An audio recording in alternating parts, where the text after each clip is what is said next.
Bismillahirrahmanirrahim. Assalamualaikum warahmatullahi wabarakatuh. Pemirsa yang budiman, satu hal penting ketika kita berbicara tentang dinar dan dirham adalah apakah pemakaian dinar dan dirham sebagai mata uang itu disyariatkan? Jawaban tegas, ya. Pemakaian dinar dan dirham sebagai mata uang itu disyariatkan. Sebagaimana terlihat pada qoror atau takrir Rasulullah SAW dalam perdagangan pada waktu itu menggunakan dinar Romawi dan dirham Persia. Kemudian Rasulullah SAW juga menetapkan wazan atau timbangan Quraisy pada dinar seberat 4,25 gram emas dan pada dirham seberat 2,975 gram perak murni. Kemudian dinar dan dirham terkait erat dengan pelaksanaan ketentuan sejumlah perkara dalam syariah. Batas hukuman potong tangan seperempat dinar atau lebih dalam pencurian, kemudian nisab zakat 20 dinar dengan zakatnya sebesar setengah dinar, begitu juga 200 dirham dengan zakat 5 dirham. Lalu diat pembunuhan itu 1000 dinar untuk mereka yang memiliki emas, dan juga jelas ada larangan menimbun emas dan perak. Karena itu jelas bahwa dinar dan dirham sebagai mata uang itu masyru'. Karena itu segala upaya untuk menjelaskan kepada umat, mensosialisasikan, termasuk juga mengamalkan, itu harus dipandang sebagai sebuah kebaikan, sebagai sebuah amal yang mulia.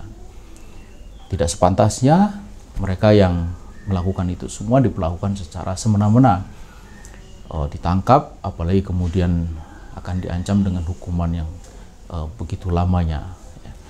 Bahwa mungkin kegiatan sosialisasi dan pengamalan terkait masalah dinar dirham itu tidak sesuai dengan ketentuan hukum yang ada, itu wajar.